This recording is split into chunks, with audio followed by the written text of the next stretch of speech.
seperti yang didakwanya ini. Kamu mengatakan tidak ada. Kalaulah ada seseorang telah mendakwa begitu, nescaya saya berkata dia ingin menurut jejak langkah orang sebelumnya. Itu antara soalan yang ditanyakan kepada Abu Sufyan oleh Herakl. Dan selepas Abu Sufyan jawab, dia komen pula. Ini komentar dia. Ini adakah sebelum ini orang yang mendakwa seperti yang dia dakwa tu? Jawab Abu Sufyan, tidak ada.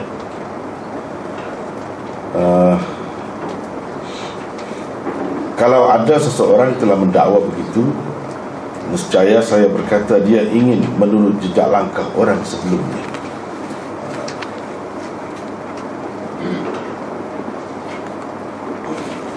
Akhirnya macam dalam masyarakat kita lah, kalau orang buka kedai makanan semua bawa. Sebelum itu tak ada pisang goreng. Jadi umum. Mula-mula tak ada. Adakah sebelum dia tu ada? Dijawab tidak ada. Sejarah ni nota 77.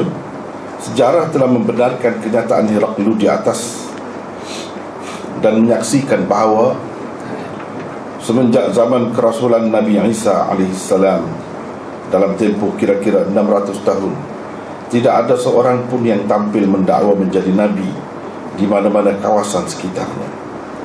Namun sebaik sahaja baginda SAW dilantik menjadi Rasul, pembohong-pembohong yang mendakwa menjadi Nabi mulai timbul seorang demi seorang. Semasa baginda masih hidup lagi dan perbuatan mengaku menjadi Nabi tidak pernah sunyi daripada catatan sejarah, sehingga ada di antara mereka telah berjaya menumbuhkan sebuah agama baru seperti Guru Nanak, pengasas agama Sikh dan lain-lain lagi. Ini semua dapat kita lihat. Sebelum itu tak ada, sunyi. Kalau ada pun sebelum Nabi Isa lah. Selepas Nabi Isa tu tak ada di mana-mana pun. Bila Nabi SAW mendakwa telah diutuskan Allah sebagai Rasul, barulah ada. Timbullah Musailamah, timbullah Aswad Al-Ansi. Bahkan Nabi perempuan pun ada, namanya Sijah. Sijah ada. Turunan apa Ustaz? Ya? Turunan Arab juga. Arab. Turunan Arab. Kemudian yang lain-lain sampai hari ni pun ada kan. Tempat kita pun apa kurangnya kan. Tempat kita pun tak kurang hebatnya. Perempuan pun ada kan, dakwah jadi Nabi sampai sekarang.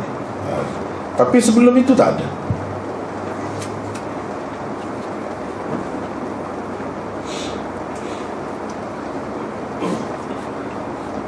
Sehingga ada yang berjaya. Yang berjaya ni kita dapat tengok, bagi saya lah, yang saya nampak tu Sikh lah. Dia asal usul Islam ke Ustaz?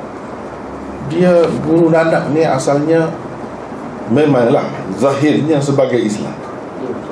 Sebagai Islam. Dia cuba nak menjamakkan Islam dan Hindu. Dia cuba nak menjamak. Sebab tu banyak dalam dia tu unsur Islam pun ada. Dia macam banyak tasawuf Ustaz. Ya, banyak. Kemudian unsur Hindu pun banyak. Bahkan dalam sejarahnya dia pergi ke Kaabah, tawaf Kaabah. Itu Guru Nanak.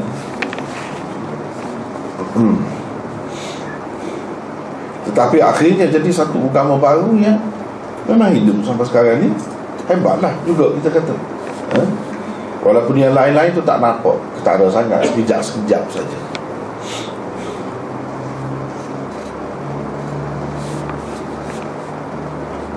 Saya telah bertanya kamu, adakah sesiapa dari nenek moyangnya raja?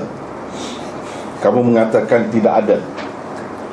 Kalaulah ada seseorang dari nenek moyangnya raja, tentu saya boleh berkata dia ingin menuntut kembali kekuasaan ayahnya. Saya telah bertanya kamu, adakah kamu menuduhnya berdusta sebelum dakwaannya ini? Kamu mengatakan tidak. Maka saya dapat menyimpulkan bahawa takkanlah dia tidak pandai berdusta dengan manusia, tetapi berani pula berdusta terhadap Allah. Jadi dua perkara yang dia tanya ni, semuanya jawab tidak ada. Yang pertama, adakah ayah dia, nenek moyangnya raja? Pernah ada ke raja? Tak ada. Kalau ada, mungkin ini satu cara dia nak dapat kembali kuasa nenek moyangnya itu. Tapi tak ada. Yang dia dakwa pun dia bukan nak pemerintahan apa tidak. Yang dia dakwa bukan nak merampas kuasa siapa-siapa, tidak. Bahkan dalam sejarahnya kalau kita tengok, kalau tempat tu Islam, Timur Islam, dia kekalkan pemerintah yang asal itu di situ. Dia tak ambil negeri itu, tidak. Kemudian berdusta. Kalau dengan manusia tak pernah berdusta. Bahkan orang-orang Arab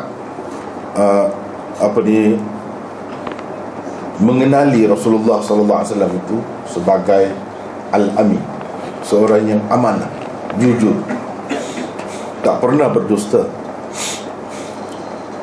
Cuma dalam perkara ni, bila Rasulullah SAW bawakan kepada mereka, mereka jadi pening kepala.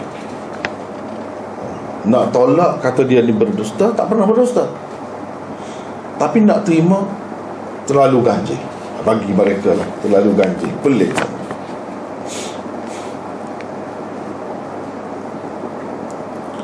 Tapi kalau kita fikirkan, orang-orang zaman dahulu lah, kalau kita kata zaman Nabi SAW, bahkan selepas itu pun, beberapa ratus tahun dahulu lah, tak sampai 1000 tahun pun, berapa banyak yang memang wujud hari ni, yang ada hari ni. Kalau kita cerita, orang tak percaya. Benda dalam dunia ni juga, orang tak percaya. Mungkin kita ditertawakan, orang akan kata kita bohong. Bagaimanalah dengan Rasulullah SAW yang menceritakan tentang hidup selepas mati, balasan kepada manusia selepas mati. Ada surga, neraka. Surganya begini-begini, nerakanya begini-begini. Jelas. Selalu dia bacakan ayat-ayat Al-Quran berkenaan dengannya. Tentu bila benda dunia ni pun, kalau kita kata 500 tahun yang lampau, kita kata orang tak percaya. Banyak kali.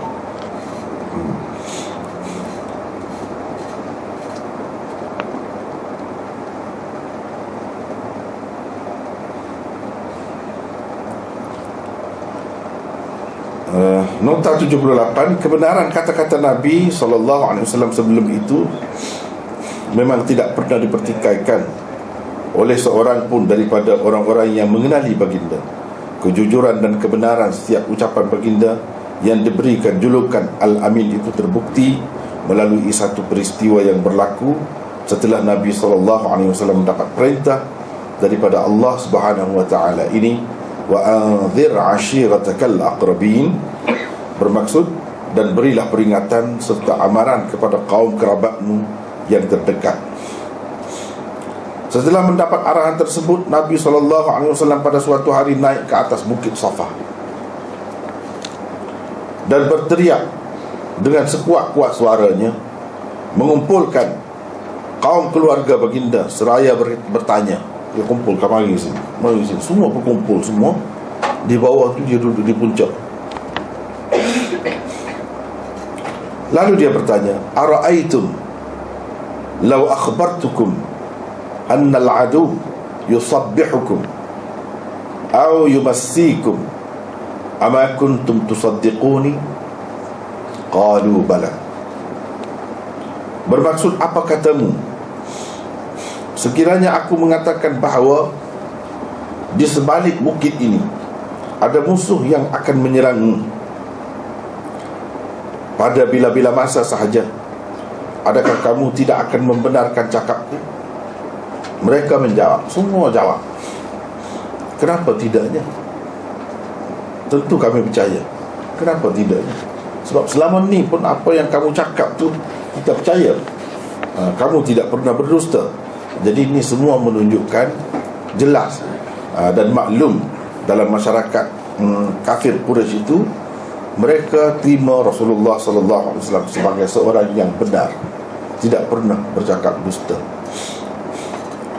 Jadi pada masa tu orang Arab ni salah satu cara dia, bila dia nak menyatakan satu perkara penting, nak mengingatkan kaum dia tentang apa-apa, dia akan naik atas bukit. Nak boleh sampai ke situ makan masa juga. Kemudian yang sebelah sana tak ada siapa yang nampak, dia saja yang nampak. Kemudian nak melengkapkan diri dengan persiapan senjata apa semua, makan masa juga. Jadi itu caranya dia naik macam mana. Sebab kalau tidak diketahui musuh yang akan datang menyerang, mereka akan hancur, musnah semuanya, dan akan jatuhlah ke tangan musuh, akan menjadi tawanan, akan menjadi hamba abdi. Begitulah yang berlaku dalam masyarakat Arab. Serang menyerang, serbu menyerbu ni perkara biasa. Nabi SAW kata begitu. Bila begitu dia menarik perhatian, semua akan pergi. Apa cerita ni? Rupa-rupanya dia nak cerita tentang agama.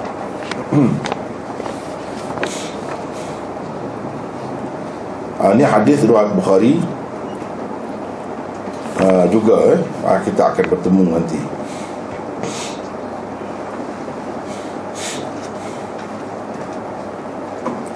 Saya telah bertanya, ini bahkan salah satu sifat Nabi, bukan Nabi kita saja, Nabi-Nabi yang lain pun, Nabi-Nabi yang lain pun dia ada sifat benar. Sebab itulah Heraklius tanya tentang ni, sifat ni. Kalau Nabi dia benar, berbeza dengan Nabi-Nabi palsu tu, banyak sangat bohong. Bahkan ilmu-ilmu yang dia guna untuk menarik orang tu pun bohong, dengan arti pukau apa semua bohong tu, tipu semua, bukan yang sebenar. Adapun Rasulullah SAW tak ada, dia biasa. Tapi orang dapat terima ajaran dia tu dengan baik, dengan penuh kesedaran. Tidak ada usaha-usaha memperbodohkan, menjadikan manusia ni ikutan dia lembu. Tak ada macam tu. Tapi kalau kita tengok kepada setengah-setengah pembawa apa yang dikatakan agama tu, sebenarnya banyak sangat unsur-unsur macam tu. Itu bohong yang paling besar. Selain daripada bohong-bohong yang lain tu banyak sangat. Ini salah satu kita dapat tahu benda ni benarkah atau tidak benar. Yang benar dia tidak akan berdusta, yang bawa ajaran benar dia tidak akan berdusta. Dan ada ciri-cirinya. Ulama-ulama membuat kesimpulan antaranya benar.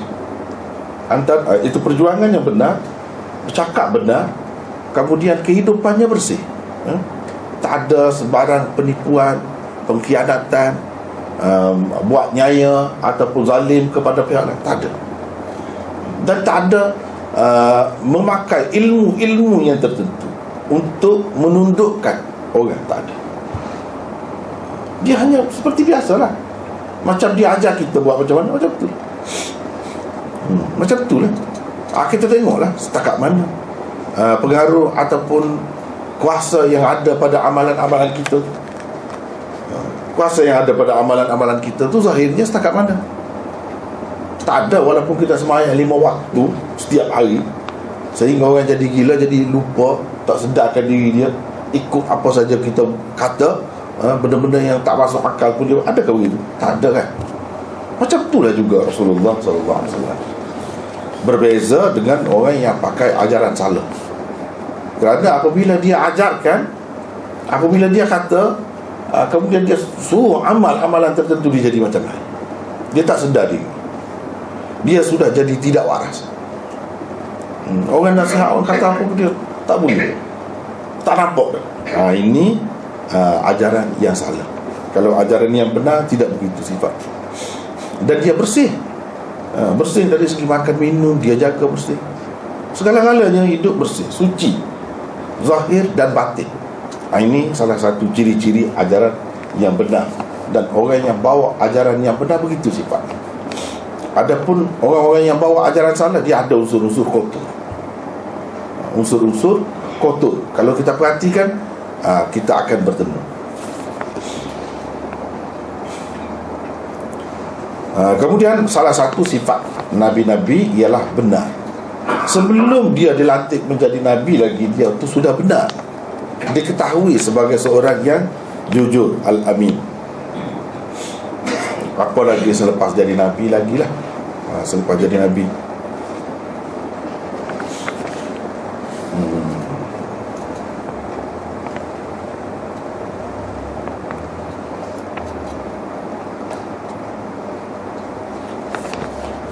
kemudian saya telah bertanya kamu, adakah orang-orang mulia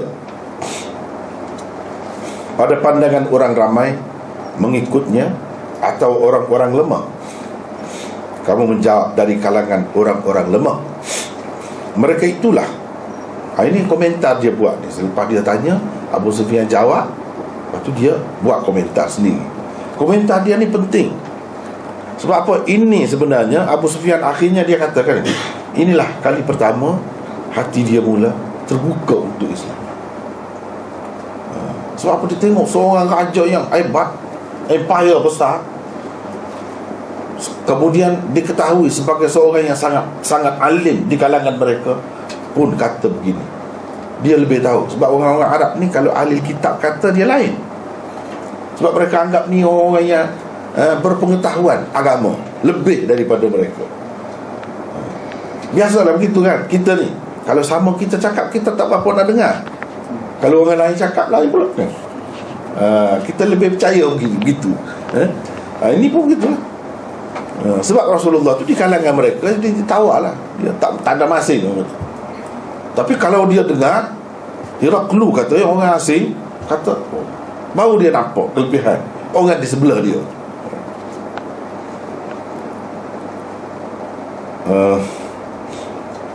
Kamu menjawab, dari kalangan orang-orang yang lemah. Mereka itulah, ini kata Heraklu, biasanya menjadi pengikut para rasul. Orang-orang yang lemah itulah yang biasanya mengikut para rasul. Ini bukan bermakna orang-orang yang mengikut agama Islam tu semuanya orang-orang miskin, orang-orang yang lemah, hamba sahaya. Bukan begitu. Tapi kebanyakannya di peringkat awal memanglah begitu. Dan ini sebenarnya yang dia tanya ni semua memang menunjukkan bijaksana dia. Bijaksana. Sebab kalau yang orang bawah ni ikut, orang bawah ni biasanya tertindas, susah. Jadi kalau orang bawah ni boleh ikut, boleh patuh, menunjukkan ada kebenaran. Sebab yang ramai ni mangsa kebanyakan dalam mana-mana masyarakat pun. Sebab itu saya buat nota di sini, kalangan orang-orang yang lemah yang dimaksudkan di sini ialah kedudukan kebanyakan pengikut baginda di peringkat awal. Walaupun di peringkat akhir memang tak kira lah, semua peringkat lah. Ini kerana tidak kesemua pengikut awal baginda sallallahu alaihi wasallam terdiri daripada orang-orang yang lemah atau rendah darjat mereka. Individu-individu seperti Sayyidina Abu Bakar, Uthman dan ramai lagi yang lain adalah terdiri daripada pemimpin-pemimpin yang berkedudukan tinggi di mata masyarakat.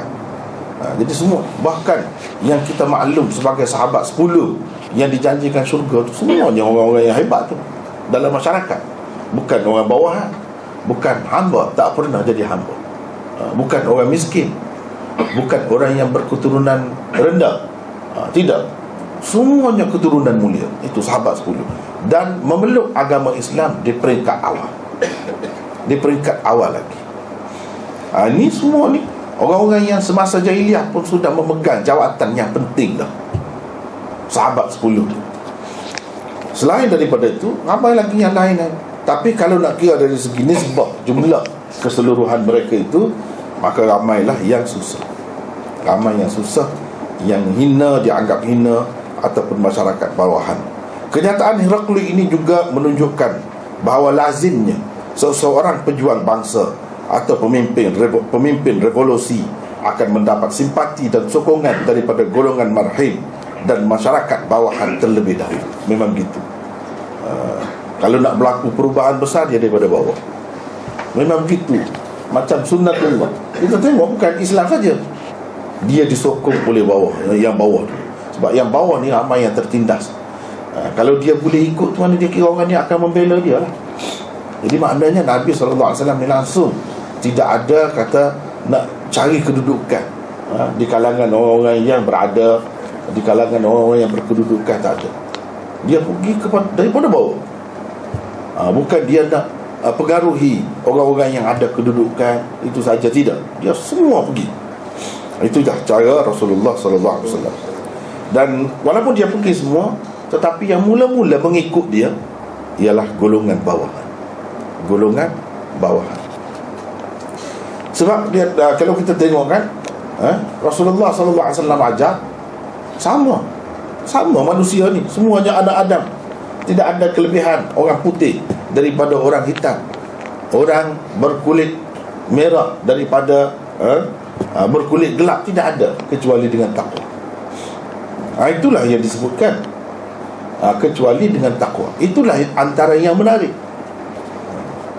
Kemudian semuanya dapat masuk syurga semua kalau buat ibadat. Jadi taat kepada Allah, ikut agama dengan betul, semua dapat masuk syurga. Tak kira hamba, tak kira orang merdeka.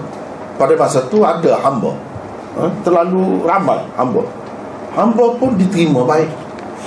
Hamba pun diterima baik.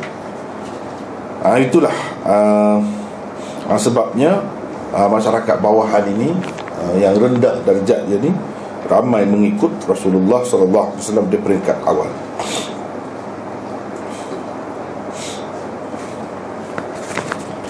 Ini kerana golongan itulah yang paling memerlukan pembelaan, dan mereka lah yang sangat mengharapkan kepimpinan daripada orang-orang yang boleh dipercayai. Jadi bila ada Rasulullah SAW tu, suka sangatlah mereka. Suka sangat. Tak boleh buat nyaya, tak boleh menipu, tak boleh jahat, tak boleh. Semua diajar itu dapat diterima oleh orang biasa tu. Dan semua kena tunduk kepada Allah, bukan orang susah sahaja. Tidak, orang kaya, orang senang, dalam semua keadaan. Ini antara yang menarik orang ramai kepada ajaran Rasulullah SAW. Saya telah bertanya kamu, adakah mereka semakin bertambah atau berkurang? Kamu mengatakan bahawa mereka semakin bertambah. Memang begitulah keadaan iman sehingga ia sempurna. Itu komen. Jadi semacam dia tahu semua. Dia tahu semua. Jadi jauhlah ke depan dia tu nak banding dengan Abu Sufyan. Memang pun Abu Sufyan ni daripada masyarakat jahiliyah, kafir Quraisy. Walaupun dia pemimpin hebat, tapi nak dari segi ilmu agama ni, dia tak boleh lawan Herakliu sebab mereka ahli kitab. Adapun kafir Quraisy ni tak pernah dapat kitab pun. Tak pernah dapat kitab. Memang begitulah kalau kita perhatikan dari segi bilangannya, pertambahan penganut Islam itu semakin ramai, semakin meningkat daripada dulu sampai sekarang. Daripada dulu sampai sekarang. Tidak ada kita kata semakin kurang, ada.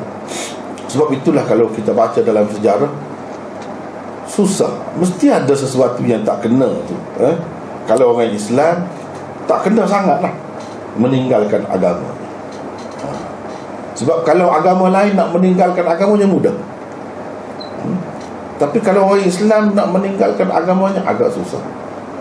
Kita tengok orang kita sendiri yang pergi keluar negara, sama ada lelaki atau perempuan, kalau nak kahwin dengan bukan Islam, maklum daripada dulu sampai sekarang, saya rasa saya tak pernah dengar orang kita masuk agama lain. Yang adanya mereka masuk dalam agama kita.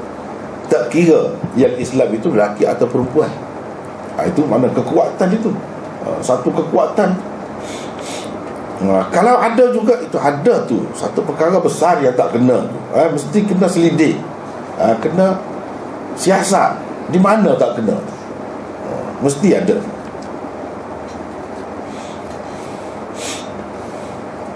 Bagi saya lah, nombor satu sekali, tak faham Islam, tak tahu Islam tu apa. Sampai begitu masyarakat kita. Inilah antara sebab mereka boleh bertukar agama kalau ia pun. Bila tak ada agama, dia hulurkan kebendaan, habis. Betul lah yang Heraklius kata. Kerana benci kepada agama tak ada kalau orang kenal agama. Nak tinggal agama tak ada. Tapi kalau kerana benda-benda lain mungkin. Nombor satu sekali bagi saya ialah kejahilan. Bila umat Islam ni jahil, dia tak faham tentang Islam, maka boleh berlaku gitu. Boleh berlaku. Saya telah bertanya kamu, adakah sesiapa telah murtad, berpaling tada kerana bencikan agamanya setelah menganutnya? Kamu menjawab tidak ada. Demikianlah iman apabila kemanisannya telah meresapi hati-hati manusia. Ini baru ni kita sudah sebut ini kan sedikit. Sudah sebut dah. Di belakang lagi, di belakang. Tapi ada orang yang tak puas hati. Ada orang yang kata dunia sudah tersebar dengan meluas. Saya sudah biasa terima benda-benda macam ni. Biasa. Tapi insyaAllah sabarlah dulu. Nantilah sikit-sikit pelan-pelan. Sebab kita tak biasa kan makan benda-benda macam ni. Jadi ambil masa sedikit nak hadam tu. Itu saja. Tapi yang sebenarnya, cuba tengok Abu Sufyan kata. Ni selepas ini. Selepas ini ya. Saya telah bertanya kamu, adakah dia berkhianat dalam perjanjiannya? Kamu menjawab tidak. Begitulah Rasul-Rasul.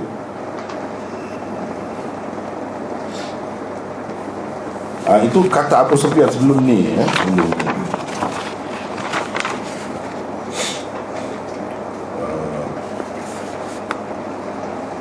Ini pada muka surat 121. Cuba tengok situ.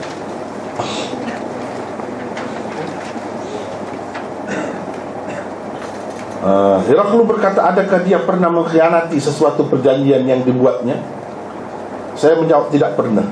Tetapi kami masih dalam perjanjian dan kami tidak tahu apa yang akan dilakukannya dalam perjanjian ini. Cuba perhati selepas itu. Cuba perhati selepas itu. Abu Sufyan berkata, saya tidak dapat memasukkan apa-apa ucapan selain daripada ucapan ini yang mungkin mengurangkan baginda sallallahu alaihi wasallam. Tapi kita sekarang ni dalam perjanjian, tak tahulah apa dia nak buat. Sama ada dia akan membatalkan perjanjian itu atau jaga perjanjian itu. Mana saya tak tahulah. Yang lain-lain tak dapat dia masuk, tak ada celah. Ini saja kalau ada. Itu pun tak pasti. Tak pasti. Yang pastinya dalam sejarah, mereka yang membatalkan janji itu. Sebab itu Nabi SAW pergi nak serang pada tahun pembukaan Mekah tu, tahun yang ke-8. Asalnya perjanjian untuk 10 tahun. Ada beberapa pendapat seperti yang kita telah sebutkan sebelum ini. Tapi sebelum itu mereka yang mula membatalkan janji.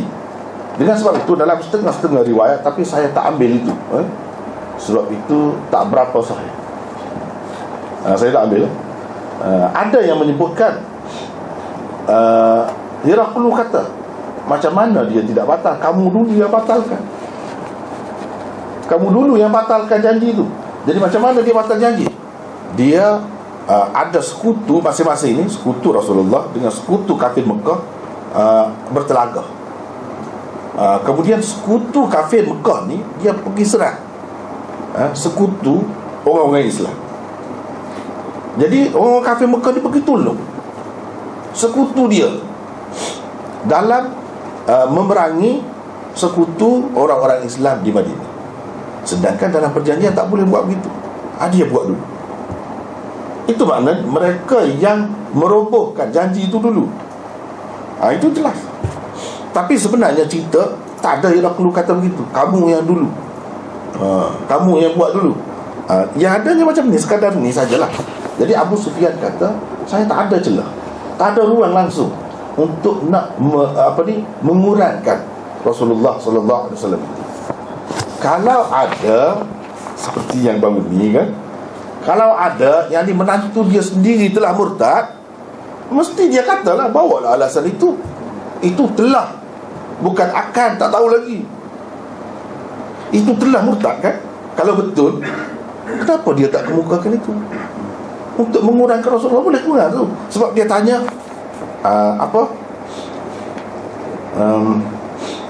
adakah sesiapa telah murtad kerana bencikan agamanya setelah menganutnya? Kamu menjawab tidak ada. Itu kan dia jawab tidak ada. Padahal dia boleh guna tu situ. Ada. Menantu saya sendiri, dia kata. Dia peringkat awal lagi masuk Islam. Peringkat awal. Kemudian dia berhijrah pergi ke Habsyah. Itu besar tu, dalil dia tu, hujah dia tu. Tapi dia, mana dia kemuka? Dia kata kalau nak ada pun yang tadi. Itu je ada. Maknanya benda ni semua tak ada. Itu cara faham hadis. Kadang-kadang dia tak faham. Ini hadis sahih. Nak lawan dengan yang tidak sahih. Yang ada saya sudah sebut dah. Tak boleh lari daripada 2-3 orang perawi itu. Tak boleh lari. Semuanya lemah. Cuma lemah lebih lemah. Tu. Nak kata kuat tak ada. Nak lawan dengan yang ini, dia kata tidak ada. Kalau ada bukan orang asing, bukan orang jauh, menantu dia. Ubaidullah bin Jahsh tu menantu dia. Kemudian ini hujah kuat tu kepada dia. Islam awal lagi. Sebab orang-orang yang masuk Islam di peringkat awal dia tak ada kepentingan apa-apa. Tak ada takut, tak ada apa. Dia akan terancam. Ini menandakan dia Islam dia tu kuat. Kemudian dia berhijrah pula. Hijrah ni, sahabat yang berhijrah ni bukan main-main, bukan jalan-jalan. Kemudian berhijrah tu, dia ni kira-kira tidak berkesempatan lah untuk dapat 2 hijrah, sebab meninggal dunia di sana. Tapi sahabat-sahabat yang lain boleh dikatakan semuanya berhijrah pula ke Madinah. Itu lebih tu dalam Islam. Sahabat-sahabat yang mendapat 2 hijrah. Ubaidullah pergi ke sana, meninggal dunia. Lalu dikatakan murtad. Macamlah orang kafir Mekah tu tak pernah pergi ke sana. Dia selalu pergi mari.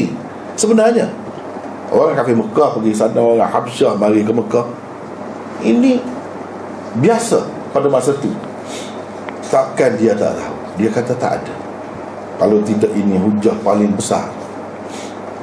Dan terkejutlah Heraklius. Terkejutlah. Sedangkan yang dia tahu tanda agama terakhir yang dibawa oleh Nabi akhir zaman begitu sifatnya. Kita tengok sampai sekarang ni pun kuat. Orang biasa pun hebat kalau dia pegang agama. Apatah lagi kalau sahabat-sahabat. Jadi itu kita tak boleh pakai. Itu kita tak boleh pakai.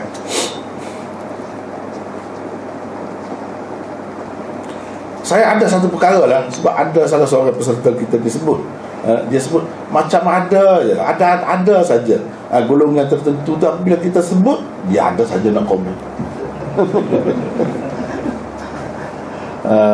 Ini saya rasa penyakit bangsa yang terjajah.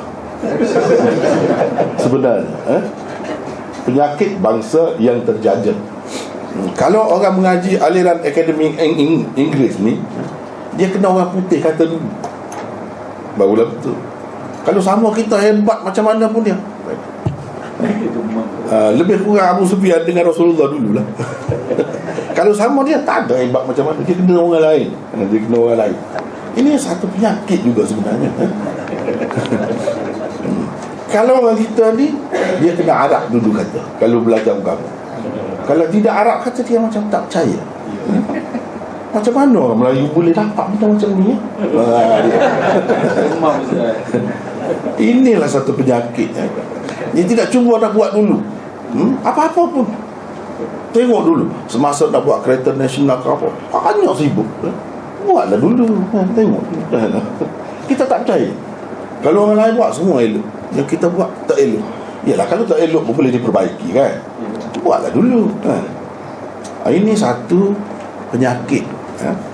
Saya sebenarnya sudah tahu dah. Tapi saya sengaja tak bagi tahu. Sebenarnya di kalangan orang Arab pun sudah terima dah benda ni. Ada dah orang bahas. Dan apa yang saya sebut tu, mereka pun kata begitu juga. Sekarang ni kita nak tengok macam mana. Jadi saya rasa tak perlu lagi rugi kita sendiri. Sepatutnya kita boleh menilai sendirilah.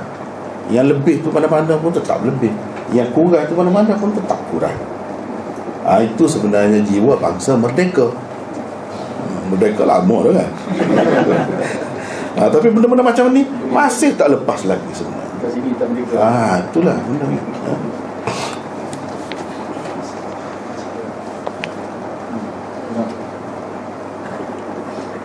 Jadi kita pasal dalil kita, rujukan kita hadis yang sahih. Ini yang sahih. Cuba fikir tengok, macam saya kata tadi, ini suatu peluang yang besar kepada Abu Sufyan kalau betul-betul itu berlaku. Dia boleh sebut, dan ini dia tidak ngada-ngada. Bukan mencari peluang, tak, memang betul. Tapi dia kata sebelum ni, saya kalau ada peluang ke situ saja, lain tak ada. Ini sepatutnya menjadi sandaran kita.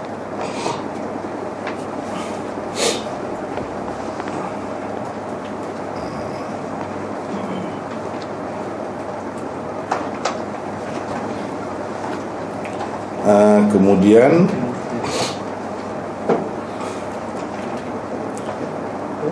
saya telah bertanya kamu, adakah dia berkhianat dalam perjanjiannya?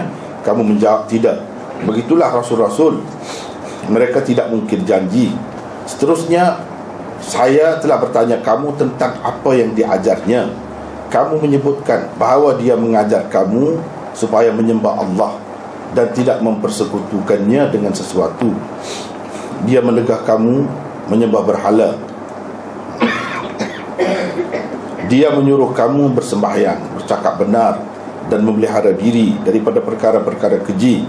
Kalaulah benar apa yang kamu ucapkan ini, maka tidak lama lagi dia akan menguasai tempat kedua-dua kakiku ini. Memanglah saya yakin bahawa dia akan keluar, tetapi tidak menyangka dia akan keluar dari kalangan kamu.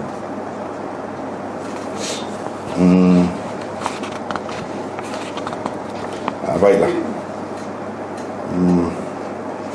Di sini Heraklu tanya Abu Sufyan, apa ajaran Rasulullah sallallahu alaihi wasallam? Apa yang dia ajarkan? Kalau kita perhatikan ajaran ini, memang ajaran yang mulia, ajaran agama-agama yang telah dibawa oleh nabi-nabi dahulu. Yang ini menyembah Allah, tidak mempersekutukannya dengan sesuatu. Jadi kira-kiranya dia tahu inilah ajaran yang benar. Inilah ajaran yang benar.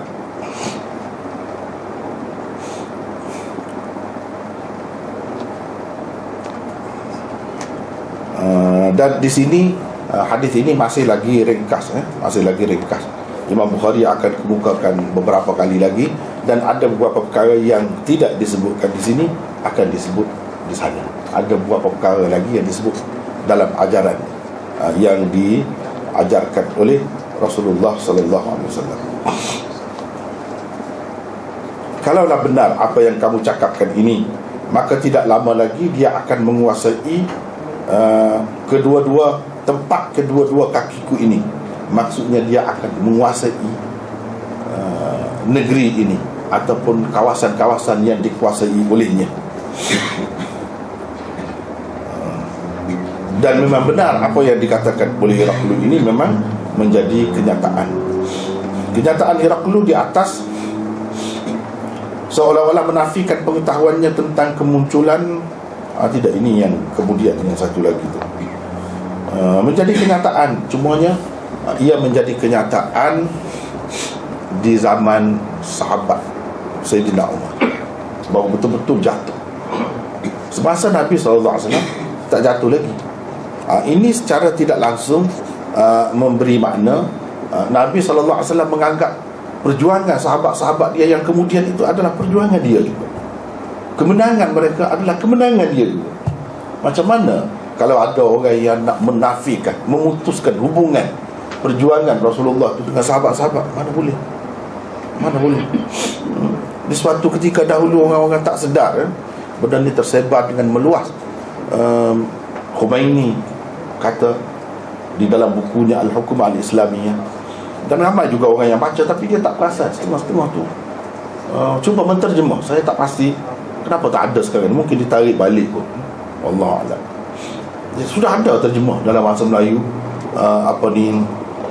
tulisan Khomeini, Al-Hukum Al-Islamiyah. Asalnya buku tu himpunan syarahan-syarahan dia, kemudian diterjemahkan. Kalau kita perhatikan buku tu, padahal jelas Pada masa tu orang tak nampak. Pada masa tu tak nampak. Kalau kita perhati pada masa tu lagi, dia sudah sebar buku tu dalam pelbagai bahasa. Dalam pelbagai bahasa. Saya ada beberapa versi dalam berbagai bahasa. Sama saja saya tengok, sama saja. Dia kalau menggambarkan pemerintahan Islam, kerajaan Islam di zaman Rasulullah, kemudian melompat terus sampai Sayyidina Ali. Di celah tu tak ada dia sebut contoh ke kejayaan ke kemenangan ke, tak ada sebut. Sedangkan Rasulullah SAW kata akan jatuh ke tangan kita semua. Itu bila berlaku? Di zaman Sayyidina Umar. Mana kejayaan di zaman Sayyidina Umar tu, Rasulullah SAW kata kejayaan dia, anak kunci tu akan jatuh ke tangan dia. Anak kunci tu bila jatuh? Bukan semasa Rasulullah, tapi semasa Sayyidina Umar. Kalau kita lompat, tinggal sejarah di antara Rasulullah dengan Sayyidina Ali itu, berapa kerugian kita. Sedangkan Rasulullah SAW menganggap itu sebagai kemenangan Islam, sebagai kemenangan dia sendiri. Selalu dia kata dia mimpi dapat kejayaan, dia dapat ini. Yang dia dapat tu di zaman sahabat, bukan di zaman dia. Kalau kita menafikan, bermakna menafikan apa yang telah dikatakan oleh Rasulullah SAW. Tapi orang tak sedar. Sebab apa? Tengah orang kata mabuk nak negara Islam. Jadi bila orang dakwa Islam dengan serban yang besar begitu, dengan jubahnya bukan main, janggutnya bukan main, besar, terpedaya gitu. Inilah biasanya dia terpedaya dengan benda-benda begini. Padahalnya sejarah yang dia sebut itu daripada Rasulullah tak pernah ada selepas Rasulullah. Abu Bakar, Sayyidina Umar, Sayyidina Usman, tak pernah ada. Dia terus melompat. Ini bermakna dia tidak mengiktiraf pemerintahan khalifah selepas Rasulullah, sebelum Sayyidina Ali itu. Dia tidak iktiraf. Siapa dia nak tidak iktiraf? Sedangkan Rasulullah SAW sendiri iktiraf. Inilah benda yang bercanggah, yang kita tentang daripada awal lagi. Inilah bendanya. Tapi sekarang ni sudah jelas, semua orang tahu. Semua orang tahu. Jadi tak ada tu satu jurang yang besar tiba-tiba Sayyidina Ali. Yang ada di zaman Sayyidina Ali tu sebenarnya, kadang-kadang saya nampak ini permainan musuh. Yang dia nampak, dia tonjolkan sebagai kelebihan tu. Apa kelebihan sebenarnya? Memanglah Sayyidina Ali tu kita tidak nafikan seorang sahabat yang lebih menantu Rasulullah, istimewa. Tapi kalau nak kira dari segi ketenteraman, keamanan negara, tidak ada. Yang adanya permusuhan, peperangan sesama sendiri. Itu yang ada. Seseorang yang musuh ni dia tonjol tu, dia nak tonjolkan kelemahan Islam, kegagalan Islam. Mana ada? Dan kalau perang saja yang ada, perang dengan orang kafir terhenti. Itu dalam sejarah sebut. Kalau nak pakai sejarah, terhenti semua. Yang ada perang saudara. Sepanjang dia main, tak berapa lama sangat, tak lama. Dalam masa itu yang berlaku. Seseolahnya dia nak kata pemerintah Islam yang ideal, yang lebih itu penuh dengan benda-benda macam ni. Dia suka lah tu. Dia suka. Dia tepuk tangan. Kita tak sedar dia tepuk tangan. Kalau kita dapat terima itu. Kecuali kita kata kita terima semua. Terima semua lah. Itu zaman ujian. Zaman ujian perlu dilalui. Dan kemudiannya sahabat-sahabat berjaya juga, bersatu pula. Dan tak ada dah peperangan sama sendiri. Tak ada. Nggak berjaya. Tapi kalau kita pakai yang dia punya tu, memang terus lah. Terus. Satu kegagalan yang kita anggap sebagai kejayaan tu, dia kata kegagalan. Kalau kegagalan, kalau tak betul, yang Sayyidina Ali tu kenapa pergi berperang juga di zaman Sayyidina Abu Bakar? Malam tadi kita berjumpa Khawlah, isteri dia yang dapat anak Muhammad Ibn al-Hanafiyah tu dengan Khawlah. Khawlah tu hasil tawanan perang, hamba abdi di zaman Sayyidina Abu Bakar. Sayyidina Abu Bakar bagi kepada dia, bagi kepada Sayyidina Ali. Sayyidina Ali terima. Kalau tak betul, kenapa ikut serta? Maknanya kerajaan itu tidak sah. Sampai Khomeini tak mahu sebut pun. Tiba-tiba Sayyidina Ali terima senang-senang saja harta ghanimah, pergi berperang. Dia sokong siapa? Dia sokong orang yang salah ke? Bagi mereka salah, bagi kita kata inilah menunjukkan dia tu salah. Dan kita betul. Sebab Sayyidina Ali sokong Sayyidina Abu Bakar, kita sokong Sayyidina Abu Bakar, sokong Sayyidina Ali. Dia kata Sayyidina Ali benci kepada Abu Bakar, Abu Bakar kafir. Kalau kafir, macam mana dia boleh sembahyang di belakang Abu Bakar, boleh pergi berperang bersama Sayyidina Abu Bakar dalam macam-macam peperangan yang berlaku di zaman itu? Cuba kita perhati. Ini semua menolak kekanutan mereka sebenarnya.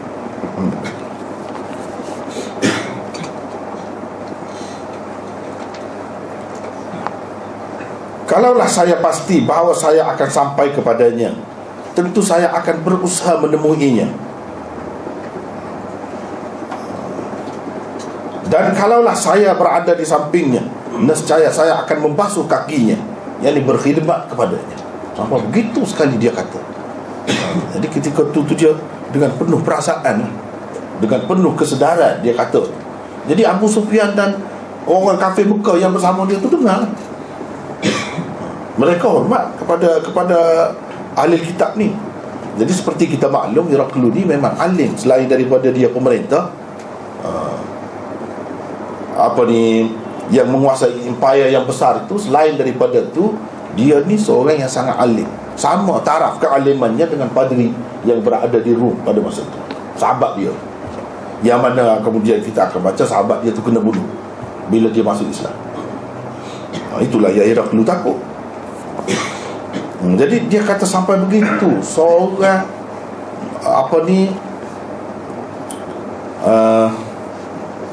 raja, maharaja agung pada masa itu yang menang, mengalahkan Parsi, nak basuh kaki Rasulullah. Macam tu dia faham betul ni. Rasulullah ni bukan seorang pemerintah, dia biasa pemerintah, raja kita kata, tidak. Ini dari sudut agama ni, dia kata begitu. Baiklah, di situ ada nota di bawah tu, kenyataan Heraklius di atas seolah-olah menafikan pengetahuannya tentang kemunculan Nabi akhir zaman yang akan lahir dari keturunan Ismail, yang sememangnya diketahui menetap di tanah Arab. Kepada orang yang sealim beliau, maklumat seumpama itu tidak mungkin tersembunyi daripada pengetahuannya. Untuk meleraikan kemuskilan ini, para ulama telah mengemukakan dua pendapat. Jadi kalau tengok pendapat-pendapat yang dia bagi itu, komentar dia, ini bukan calah-calah orang. Semua orang tahu. Kalau macam ni dah pengetahuan dia, mesti dia tahu juga daripada Bani Ismail ni di mana akan lahir. Tapi dia kata, saya tidak menyangka, tetapi tidak menyangka dia akan keluar dari kalangan kamu. Kenapa dia kata begitu? Sebab Bani Ismail itu memang di tanah Arab, bukan di kalangan mereka. Jadi ada dua pendapat. Yang pertama, Heraklius sengaja tidak mahu menampakkan sangat kealimannya kepada Abu Sufyan. Dia nak tutup setengah-setengah. Itu yang pertama. Yang kedua, beliau sebenarnya agak gementar pada ketika itu, menyebabkan kenyataan tersasul itu keluar dengan sendirinya dari mulut beliau. Pendapat ini disokong oleh sesetengah riwayat yang menceritakan bahawa Heraklius berpeluh semasa soal jawab yang dijalankan di hadapan para pembesarnya itu. Dia berpeluh. Ada riwayat yang menyebutkan begitu. Sepatutnya yang berpeluh ni Abu Sufyan. Tapi dia sendirinya, dia yang tanya tu, berpeluh. Sebab apa? Dia terasa sangat. Ni zaman kemunculan Nabi akhir zaman ni penuh dengan tanggungjawab dia lah. Mana ujian untuk dia. Ujian untuk dia. Itu sebab jadi tersasul. Jadi kira-kira ni yang dia kata dia tersasul. Sepatutnya dia tak kata begitu. Dan dia tahu sebenarnya mereka dari kalangan Bani Ismail. Bani Ismail menetap di Mekah, di kawasan tanah Arab. Kemudian nota seterusnya 81, kenyataan Heraklius ini sekali pandang menampakkan seolah-olah beliau telah mengakui kerasulan Nabi Muhammad sallallahu alaihi wasallam. Kata beliau, sekiranya berkesempatan menemui baginda, beliau ingin berkhidmat kepadanya sehingga sanggup membasuh kedua kakinya. Kenyataan seperti ini sesungguhnya tidak lebih daripada sekadar membenarkan kerasulan Rasulullah SAW atau sekadar menyatakan hasrat untuk menemuinya sahaja. Ia tidaklah memadai untuk membuatkan seseorang itu dikira sebagai seorang yang beriman. Kalau sekadar itu tak jadi lagi. Dia kena betul-betul sekadar kata betul lah macam tu, sepatutnya begini-gini, tak jadi. Atau menyatakan kalau begini saja saya akan buat begini, tak jadi. Iman ni dia dari hati, dengan perbuatan saya saja pun tak jadi. Tapi ya, berkenaan dengan Heraklius ni salah seorang peribadi, tokoh yang dipertikaikan oleh ulama, sama ada dia Islam atau tidak. Ada dua pendapat. Jumhur ulama mengatakan tidak Islam, tapi ada beberapa pendapat yang mengatakan dia ni Islam. Boleh ditakwil lagi segala-galanya. Dia tak pergi, dia begini, boleh ditakwil lagi. Mungkin dia Islam. Seseorang tu dia tak kata Rasulullah, tapi dalam hati dia kata Rasulullah, kerana dia takut mati, orang bunuh dia. Tapi dia percaya dia sendiri dengan Allah, di sisi Allah Islam. Jadi dia pergi ke situ. Sebab kalau tengok contoh-contoh ni, banyaklah menunjukkan dia ni Islam. Mengikut setengah-setengah ulama, itu sebab mereka kata dia ni termasuk dalam Islam. Tapi dah dia tak berjumpa dengan Rasulullah, tidak sabar lah, tak berjumpa dengan Rasulullah. Tapi sezaman dengan Rasulullah, walau bagaimanapun pendapat yang lebih kuat, saya rasa saya pun memilih pendapat itu tidak Islam. Imam Bukhari pun daripada penyudah kata dalam hadis ini menunjukkan dia tidak Islam. Imam Bukhari pun ke situ juga.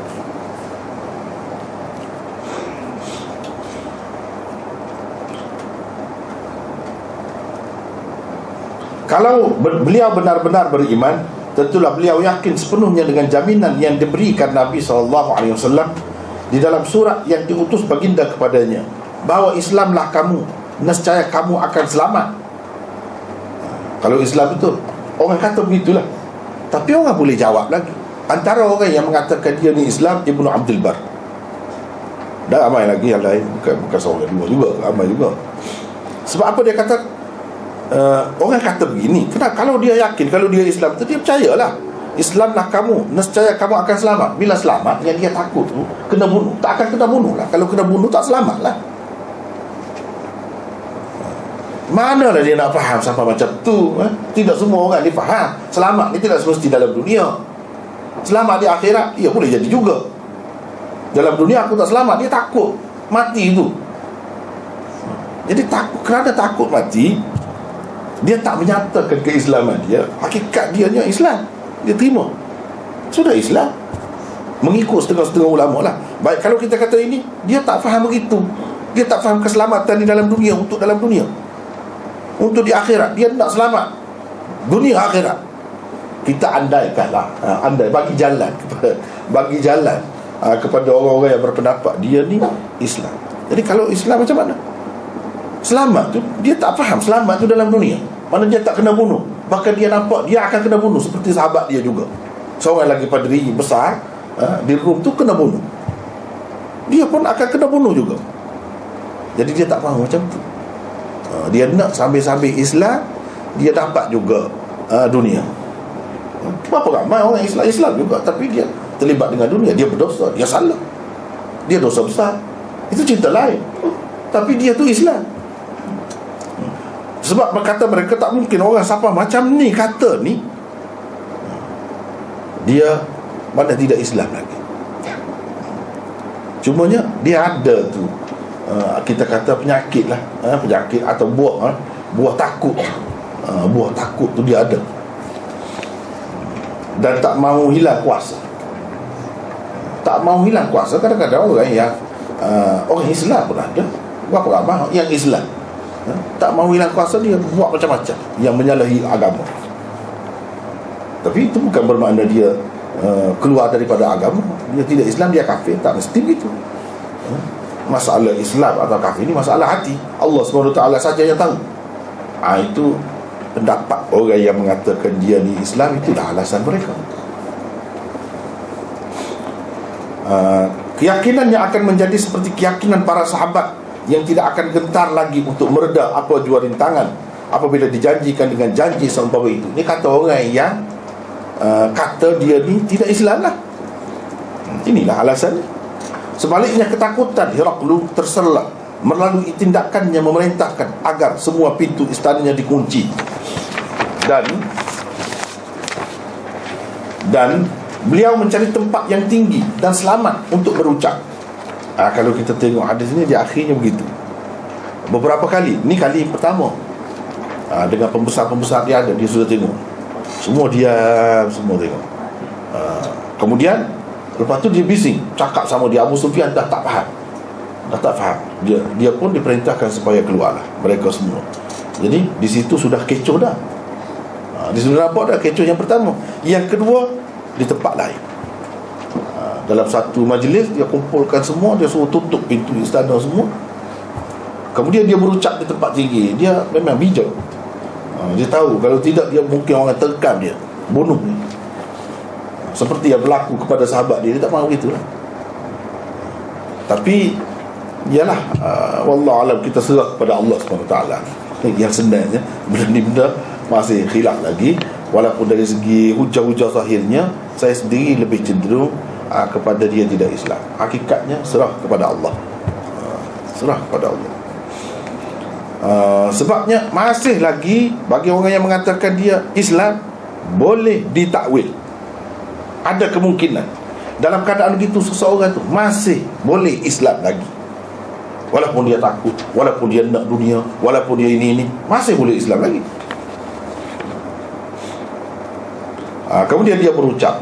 Bila dia berucap tu, semua pembesar-pembesar dia tu berlari ke pintu nak keluar, tapi tak dapat keluar. Dia pun kata, bila tengok mereka ni sudah menjadi seperti himar, seperti keldai hutan liarnya, dia pun panggil semua. Sebenarnya dia nak uji saja. Dia kata dia nak uji saja. Jadi dia kata nak uji tu betulkah atau dia berbohong saja. Boleh jadi dia nak uji. Tapi kalau kita perhati, yang perang dengan Rasulullah SAW dalam perang Tabuk tu siapa? Ini hujah bagi orang yang mengatakan dia tidak Islam. Dia lagi. Bahkan dia hidup selepas Rasulullah SAW wafat. Heraklius yang berkenaan hidup selepas Rasulullah SAW wafat. Dalam perang Tabuk pada tahun yang ke-9, selepas peristiwa ini semua berlaku, dia masih perang lagi dengan orang Islam. Kalau dia Islam, macam mana dia memerangi Allah dan Rasul? Dan dalilnya akan ada, saya kemukakan di bawah ni, muka surat 125. Namun Rasulullah SAW terus membantahnya. Sebab dia kata akhirnya beliau tetap berada di atas agama asalnya, walaupun beliau membalas surat Rasulullah SAW yang dihantar dari Tabuk dengan mengatakan sesungguhnya saya sudah Islam. Dia kata. Namun Rasulullah SAW terus membantahnya dengan berkata, kadzaba aduwwullah laisa bimuslimin wa huwa 'ala an-nasraniyah. Musuh Allah itu telah berdusta. Dia bukannya seorang Islam, sebaliknya dia tetap berpegang dengan agama Kristiannya. Jadi ini ada dalam hadis yang sahih. Sebab itu saya pilih yang ini. Dari segi hujah zahirnya, kenapa Rasulullah kata musuh Allah? Tapi orang-orang yang nak takwil tu tahu tak? Dia takwil lagi ini pun. Dia takwil lagi. Tak kisahlah, ini dunia ilmu biasalah macam tu. Takwil lah. Dia kata, Rasulullah kata aduwwullah, tidak semesti dia musuh Allah, betul. Tidak semesti dia tu tidak Islam, dan dia berlawan dengan Islam seperti orang Islam perang sama Islam. Apa ke dia? Ini terpaksa oleh kerana dia terdesak oleh pengikut-pengikut dia. Dia terpaksa ikut. Kalau tidak, orang akan ragui dia. Jadi dia nak sembunyi Islam dia. Untuk apa tak tahulah. Paling tidak dia takut pun, dia takut. Tapi hati dia terima Islam. Dia Islam, kata dia. Ini walaupun perang dengan Rasulullah Islam. berperang dengan Rasulullah ni Islam ke? Berapa ramai sahabat mati? Kalau macam tu kita tengok, wa in ta'ifatani minal mu'minin naqtatalu, dua pihak orang Islam yang berperang boleh berlaku. Dia kata dia bukan nak bunuh Rasulullah, cuma dia lemah. Memang lemah, tak dapat nafilah, lemah. Seorang Muslim yang lemah, pemimpin yang tak dapat menyatakan Islamnya kerana kelemahannya, itu kena terima. Kalau kata dia ni Islam pun, Islam lemah, tak sepatutnya begitu. Islam yang macam ni, kalau nak cari orang-orang yang memeluk agama Islam di peringkat awal, macam menantu Abu Sufyan itu, bekas suami Ummu Habibah yang kemudian jadi isteri Rasulullah, itu di peringkat awal. Kalau di peringkat awal tak ada. Kalau ada pun, kalau kita terima Heraklius di Islam, dia macam dia ni, ada yang macam ni. Kalau yang dulu tidak, dia sanggup mati kerana Islam. Ada berdasarkan riwayat-riwayat ini, kebanyakan ulama mengatakan dia tidak Islam. Saya pun lebih cenderung ke situ, lebih cenderung ke situ. Tapi hujah-hujah yang diberikan oleh orang yang mengatakan dia Islam, antaranya banyak kata-kata dia. Ialah kata-kata dia boleh berdusta. Nak tahu dia berdusta ke tidak, tengok perbuatan dia lah. Kenapa dia pergi perang dengan Rasulullah tu dalam perang Tabuk?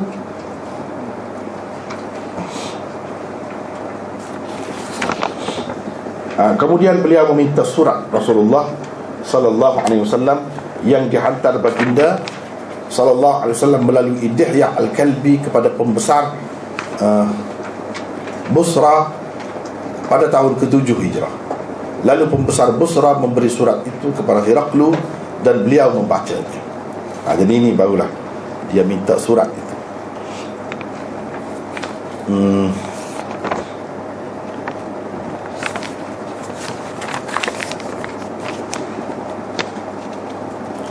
Dia minta surat itu. Kita teruskan lagi.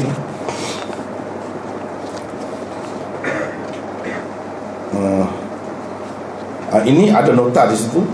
Ini ialah surat pertama Rasulullah SAW. Semasa hidup Rasulullah, baginda sempat mengantarkan 2 surat kepada dia.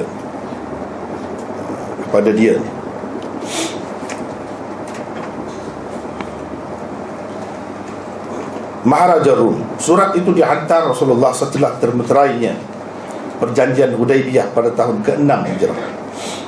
Sama ada pada tahun ke-6 atau ke-7 Hijrah.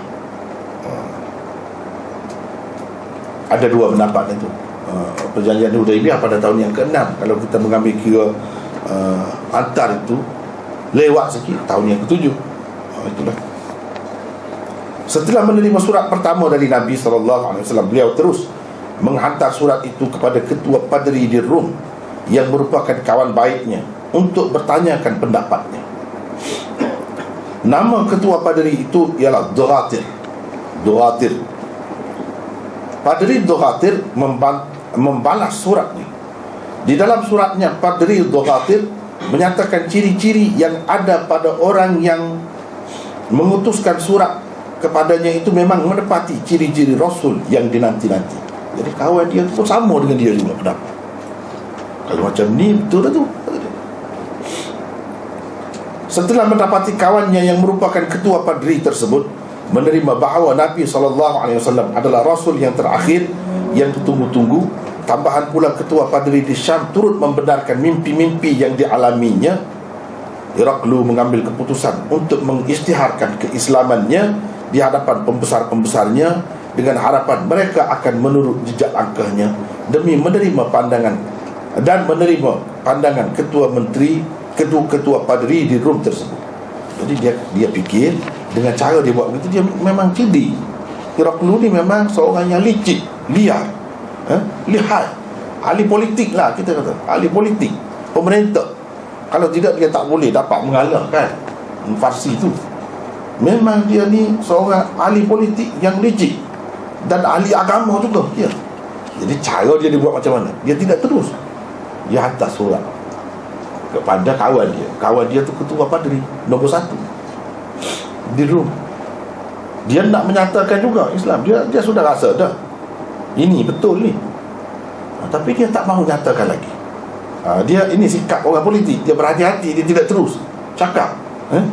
Jadi bila sampai surat itu, dia nak cakap lah. Jadi rakyat jelata dia ni kira-kiranya alasan yang kuat lah untuk terima. Sebab satunya ketua padri, nombor satu. Yang keduanya Maharaja Ruh, ketua pemerintah. Kedua-duanya sudah terima. Jadi macam mana sekarang? Itu cara dia.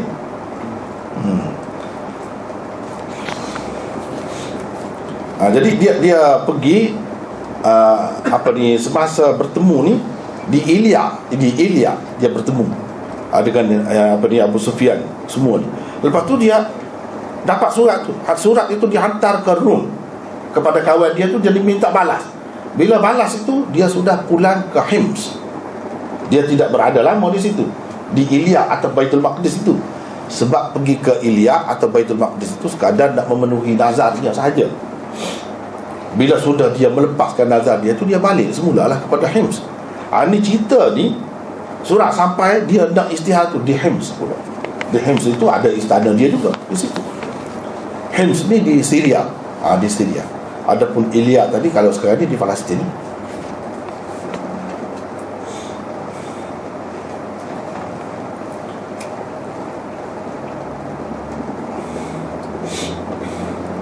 Namun setelah melihat reaksi mereka yang bagaikan dirasuk, sehingga mereka berkejaran menerpa pintu-pintu istananya, Heraklu terus menukar fikiran. Ini orang politik macam tu. Orang politik dia tadi macam lain, dia tukar tiun dia lain pula jadi.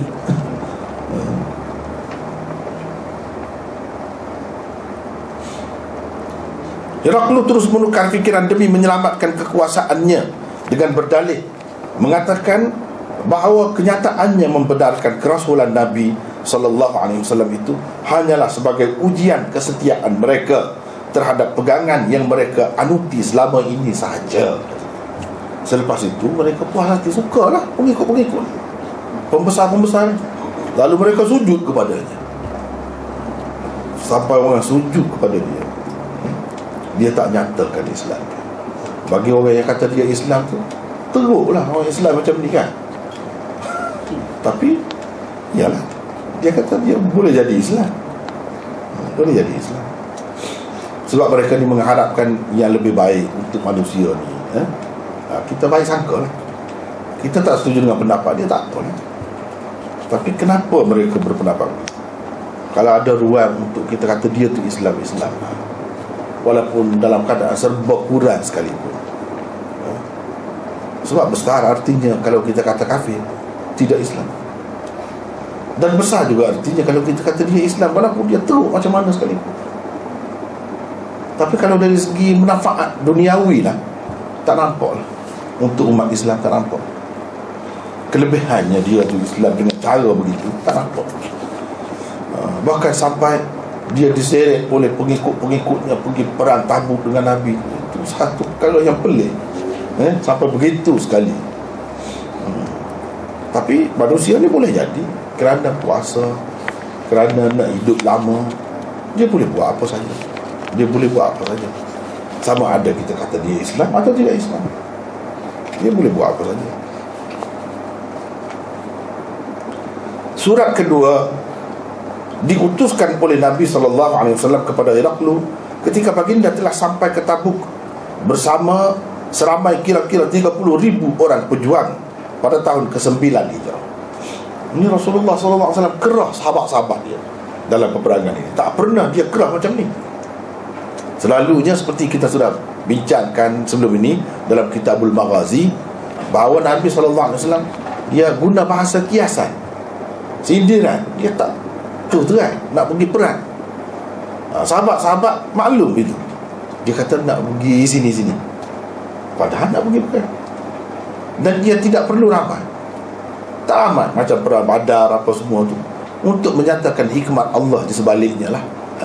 Hikmat Allah di sebaliknya. Dihya Al-Kalbi juga diutus baginda untuk menyampaikan surat kedua itu. Beliau yang masih merasa sangsi terhadap penerimaan pembesar-pembesarnya menyarankan agar Dihyah membawakan sendiri surat tersebut kepada ketua padri. Pada masa itu, ketua padri, adakah Padri Dughatir atau padri lain? Satu. Yang kedua, Padri Dughatir itu dibunuh semasa dia terima surat yang pertama ke atau surat yang kedua? Itu perkara yang kedua yang khilaf antara ulama. Tidak dapat dipastikan ketua padri pada masa itu adakah masih Dughatir atau orang lain. Dirum bagi memastikan pandangan beliau. Tapi kalau berdasarkan setengah-setengah hadis itu, kali yang pertama tu bila dia hantar surat itu terus dia terima Islam dan nyatakan keislamannya, lalu dia dibunuh.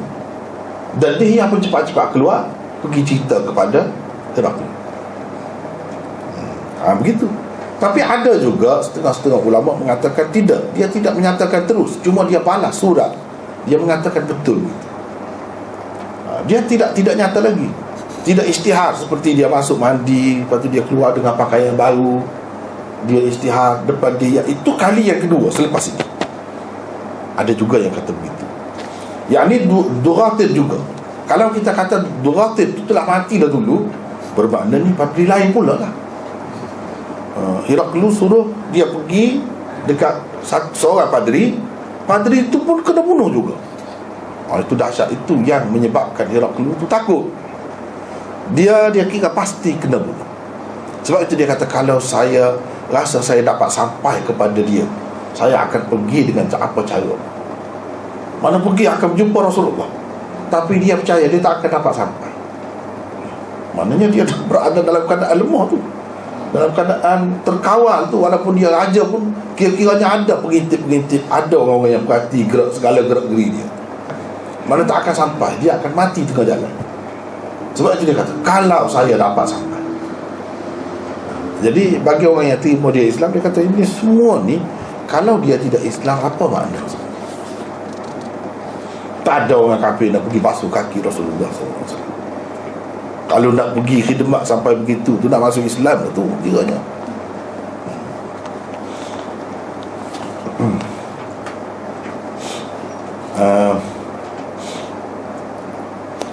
Dia yang menyampaikan setelah menerima surat tersebut, ketua padri itu terus mengakui kerasulan baginda dan meminta agar Dihyah menyampaikan salamnya kepada baginda.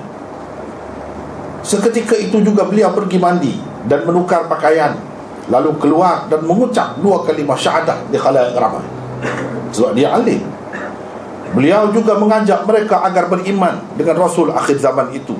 Malang sekali, kerana pada ketika itu juga beliau syahid dibunuh. Inilah cerita zaman itu ni. Dahsyat juga ni orang-orang ahli kitab ni, terutamanya pemimpin-pemimpin kalau nak tukar agama. Beginilah yang berlaku. Sebaik sahaja pulang ke Konstantinopel, Dihyah menceritakan segala-gala yang telah berlaku kepada Heraklius. Ni maknanya ketika di Konstantinopel pula, di Turki sekarang, Heraklius berada di sana pula. Semua di bawah jajahannya, di bawah wilayah pemerintahannya.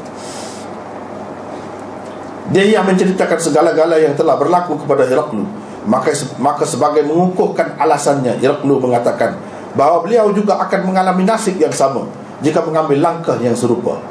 Apa dayanya untuk menghadapi para pembesar dan rakyat jelata yang terlalu fanatik itu. Itu ceritanya. Jadi sebab itu dia tak mahu menyatakan Islamnya. Akhirnya beliau tetap berada di atas agama asalnya, walaupun beliau membalas surat Rasulullah SAW yang dihantar dari Tabuk. Jadi ini cerita-cerita macam ni kan, yang sebenarnya yang Allah tahu, yang Allah saja tahu, tak ada siapa pun yang tahu. Mungkin dia Islam, tapi ulama-ulama yang mengatakan dia tidak Islam tu, kenapa Nabi kata kadzaba adu, dia tidak Muslim? Kata kepada seorang Muslim dia tidak Muslim, mana boleh? Atau maksud Nabi, dia tahu lah, semua tahu lah, tidak Muslim sejati, tidak Muslim betul kalau macam tu. Tawil, dia tahu mana nakira muslimin, tanwin itu. tidak muslimin yang sebenar. Tak tahu lagi. Aduhullah. Berapa ramai sahabat-sahabat dulu kata kepada orang yang menyalahi hukum Allah, dia kata musuh Allah. Dia kata tidak bermakna dia kafir. Semua tahu ya.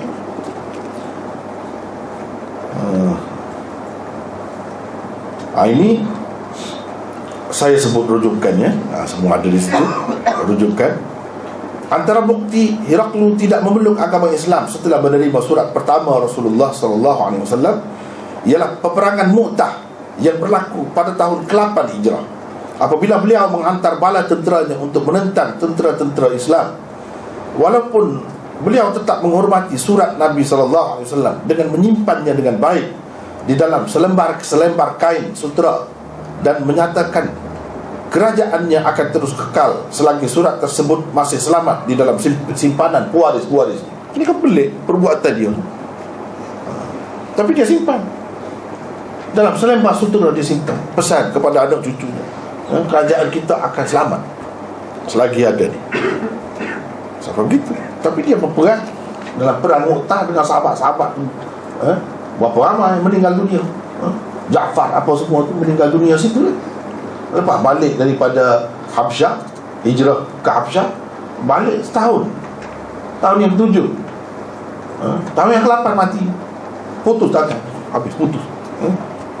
Dalam perang Mu'tah ni lah berapa ramai sahabat yang mati. Jadi kalau kita kata dia nak jangka kepentingan dia Islam, lemah juga tu. Sampai begitu sekali tindakan dia tu menyebabkan orang Islam, sahabat-sahabat mati kerana dia menyembunyikan Islam.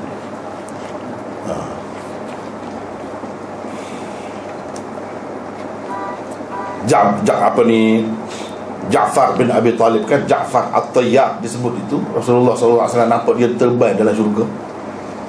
Ada sayap itu, gambaran lah, walaupun tak ada tangan kan. Dia lagi bebas, boleh bebas nak pergi ke mana-mana.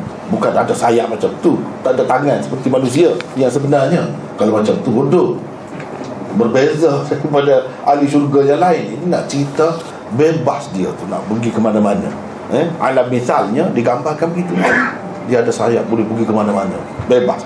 Kalau kita yang ada tangan begini saja boleh terbang, tak boleh terbang kan? Jadi berbeza dia daripada yang lain dari segi keistimewaan. Kalau perang itu, kemudian perang Tabuk ni, lepas tu lagi kemudian, ketika tu Nabi sudah tulis surat. Nabi kata bila dia tulis surat kepada Rasulullah, kata dia Islam, Nabi kata dusta, musuh Allah. Nabi nak kata macam ni, mestilah dia dapat wahyu, dia tahu daripada Allah. Kalau tidak, dia tak akan kata macam ni. Mudah-mudah dia akan katakan, oh lemah sangat imannya. Dia kata begitu. Ini kerana kelemahan imannya. Dia tak kata begitu.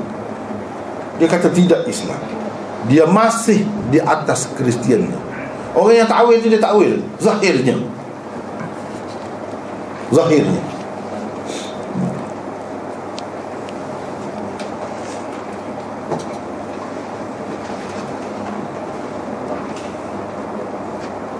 Dia banyak berlaku dalam sejarah pemimpin-pemimpin dunia ni. Yang saya tahu satu lagi sejarah Mahatma Gandhi. Kita tahu kan Mahatma Gandhi ni orang takut dia masuk Islam sebab dia baik sangat dengan Maulana Abdul Kalam Azhar. Dan bila dia kena bunuh, orang ingat orang Islam bunuh. Orang ingat orang Islam. Kalau orang Islam bunuh, perang lah. Jadi tahu-tahu tengok orang Hindu bunuh dia. Kenapa dia bunuh? Salah satu sebabnya dia takut Mahatma Gandhi masuk Islam. Bila orang pergi cek dia Hindu zahirnya. Bila orang pergi cek rumah berhala dalam rumah dia, sarang lama-lama penuh, tak ada apa pun. Dia tak masuk pun tempat tu, dengan tarik cicaknya, dengan apa segala-galanya ada. Tak ada. Orang takut dia Islam sebab banyak dia terpengaruh dengan Maulana Abdul Kalam Azhar. Jadi ini pemimpin-pemimpin ni banyak kadang-kadang kalau kita tengok berlaku di sebalik tu, sebenarnya dia ada kena mengena dengan agama. Itulah yang orang sebut-sebut apa, Puteri Diana dulu kan, ada, ni ada kaitan dengan benda-benda macam ni juga. Di sebalik tu, kalau dia Islam jadi macam mana? Ini pun itulah yang ditakuti ni. Kalau dia Islam jadi macam mana? Habis dia bertukar, tidak jadi. Tapi benda ni sudah berlaku dah, sudah jadi sejarah dah, begini lah keadaan.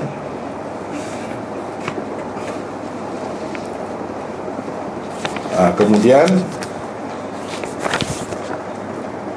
surat itulah, dia pun bacalah, di dalamnya tercatat. Kita rasa setakat itulah dulu. Itu kali ini tak sempat dah kita nak teruskan. Setakat itu dulu. Wallahualam.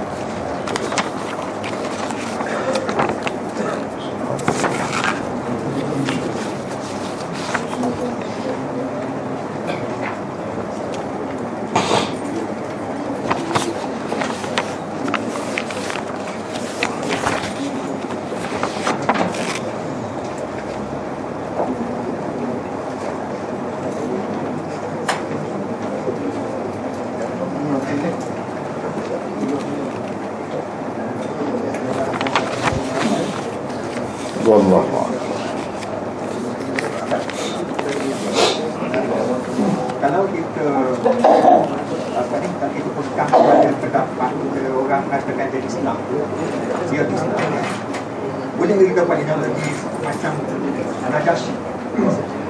Najasyi itu pun Islam, tapi majoriti rakyat itu bukan Islam, dan Nabi pun tidak minta dia supaya lebih-lebihkan untuk nak Islamkan rakyat. Cuma Nabi mengharap bahawa sahabat-sahabat yang berlindung di sini dapat perlindungan saja daripada beliau, daripada Nabi Sallallahu. So kalau macam kurang macam tu juga kita komen begitu. Rasanya tidak begitu. Dia berbeza banyak. Sebab Najasyi kan jelas, dia tu Islam, dia sokong Islam, dia buat majlis itu, majlis ini, banyak dia sokong. Bukan sekadar bagi perlindungan dalam keadaan orang tak jelas dia tu siapa. Tapi rakyat dia tu tidak macam rakyat Heraklius ni lah. Itulah boleh kita kata. Pembesar-pembesar dia tu tidak seperti pembesar-pembesar Heraklius. Jenis bunuh tu. Jadi kalau Najasyi itu jelas, semua orang maklum, rakyat dia sendiri pun maklum dia Islam. Memang sikap dia yang lunak dan lembut, tidak memaksa, itu memang betul. Sahabat-sahabat berdakwah dia bagi perlindungan, itu betul lah. Tapi jelas tak ada keliru kan. Bila dia meninggal, Rasulullah SAW sembahyangkan jenazahnya. Tapi kalau Heraklius ni, kalau kita tengok, walaupun dia meninggal selepas Rasulullah SAW, sunnahnya sudah ada kan. Kalau kita kata sembahyang ghaib ke apa ke, jenazah dia, bila dia mati ada ke sahabat sembahyang? Tak ada. Tak ada. Ini beza. Berbeza.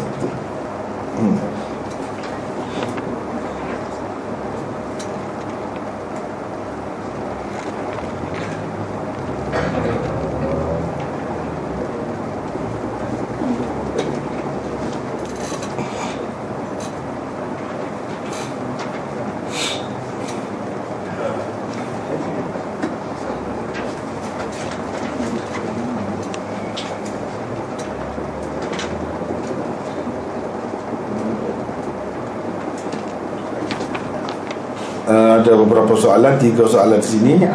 Adakah Murji'ah masih wujud pada zaman sekarang?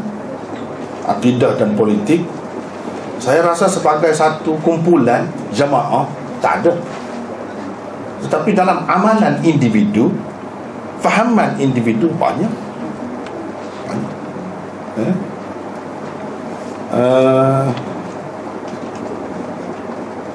Murji'ah menganggap melakukan dosa apa saja pun tidak menjejaskan iman. Dan orang Islam ni masuk syurga terus, tak ada masuk neraka. Tak ada masuk neraka. Macam mana dia buat maksiat? Satu, maksiat itu tidak menjejaskan iman. Dan iman ini kuasanya sangat besar, sehingga bila ada ini, walaupun pada nama saja, dia tak akan masuk neraka, masuk syurga terus. Itu antara fahaman Murji'ah. Dan kita tak terikat dengan perbuatan ataupun hukum zahir. Zahir ni pun apa saja, kita semua berada sekalipun, kalau kita kata Tuhan itu Allah, esa. Kita percaya kepada Allah satu saja, Muhammad itu Rasulullah, Islam. Walaupun kita sebab berhala, kita kata apa pun, kita ucap apa pun, dia tak apa. Itu Murji'ah. Kalau zaman sekarang ni saya tengok orang umum tu tak nyata, tapi banyak contohnya. Kalau tempat kita ni, alhamdulillah, agak terkawal perkara ni, alhamdulillah. Tapi kalau dalam cerita-cerita Mesir, Hindustan tu dia tidak Islam kan, dia asasnya tidak Islam. Walaupun orang Islam yang berlakon dalam cerita-cerita, main-main ya, semua berhala. Apa dia sebut nama Tuhan dia, Hindu apa semua, tak ada apa. Ni termasuk dalam Murji'ah. Kalau cerita di Mesir tu dia buat tu orang Islam jadi Fir'aun, mengaku Tuhan apa, itu berlakon, dia berlakon. Ini sebenarnya amalan Murji'ah, cara Murji'ah. Kita ahli sunnah tak boleh. Ahli sunnah wal jamaah maknanya Islam tu 3: hati, perbuatan, dan ucapan. Kita tersasul dalam salah satu daripada 3 ni, boleh murtad, wal iyad billah. Termasuklah dalam perbuatan menyembah berhala, walaupun kita berlakon tak boleh. Itulah agak terkawal kita, dengan sebab ada fahaman inilah jadi terkawal. Dan nampaklah Islam ni nakkan sesuatu, nak hasil dia, bukan nama saja Islam. Kalau macam tu, apa bezanya, apa lebihnya? Kemudian dari segi akidah, dari segi politik pun mungkinlah. Politik boleh buat apa saja, tak kisah. Boleh buat apa saja. Itu pun dari segi tak ada menjejaskan lah. Tapi saya rasa wallahualam lah, tak tahulah adakah orang yang menganggap boleh buat apa saja tidak terjejas iman kita. Saya rasa dia berdosa, dia bersalah, dia rasa dia bersalah, cuma dia langgar peraturan. Itu ahli sunnah lain, bukan Murji'ah. Murji'ah ni dia rasa dia tidak bersalah. Dan apa dosa pun, dosa besar, dosa kecil, tidak menjejaskan imannya. Imannya tetap sempurna. Ini yang kedua, Asy'ariyah.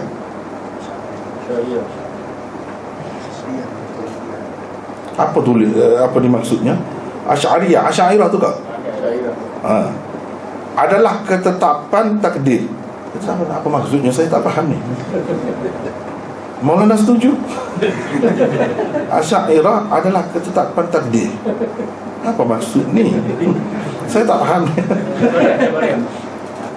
Asy'ariyah sama dengan Jabariyah. Asy'ariyah sama dengan Jabariyah. Dari segi ketetapan takdir. Maksud Jabariyah ni dia begini, dia tak ada usaha, semuanya Allah. Usaha yang kita kata usaha kita sedar, kita ikhtiar pun, semuanya Allah, dia letak atas Allah. Adapun ahli sunnah ni, Asy'ariyah tidak gitu. Asy'ariyah seperti ahli sunnah yang lain, kita ada ikhtiar, ada usaha. Usaha itu dikaitkan dengan kita yang buat salah, berzina, bukan Allah yang paksa kita berzina. Kita sedar, kita boleh pilih. Dan begitu juga perkara-perkara yang lain. Jadi ada beza. Bahkan Asy'ariyah menentang Jabariyah ni. Yang ketiga, adakah menjadi imam solat seolah-olah memikul satu tanggungjawab yang besar? Orang takut nak jadi imam. Rasanya tak perlu sampai begitu, tidak disyaratkan begitu. Cuma dari segi falsafahnya, ya. Banyak perkara yang kita buat dalam agama ni, tak kira dari segi falsafah, tak kira dari segi hikmat yang nak ditanam sebenarnya apa, di sebalik tu apa, dia kira zahir saja. Jadi kita pun pakai zahir lah, supaya senang, tidak jadi susah. Tapi kita seelok-eloknya cuba menyelami rahsia atau hikmat atau falsafah di sebalik setiap kali. Rasanya kalau orang tu dia sedar itu agak susah juga. Dia berasa takut juga, teragak-agak juga, tidaklah jadi berebut nak jadi imam tu. Sebab imam sebenarnya satu tanggungjawab. Cuma tanggungjawab tu dia banyak peringkat kan. Ada imam besar, ada imam kecil. Jadi sekadarnya lah, sekadarnya dia boleh memimpin sedikit sebanyak, masyarakat sudah mencukupi dah. Maksudnya tidaklah suatu perkara yang perlu kita takut sangat. Tak perlu. Wallahu a'lam.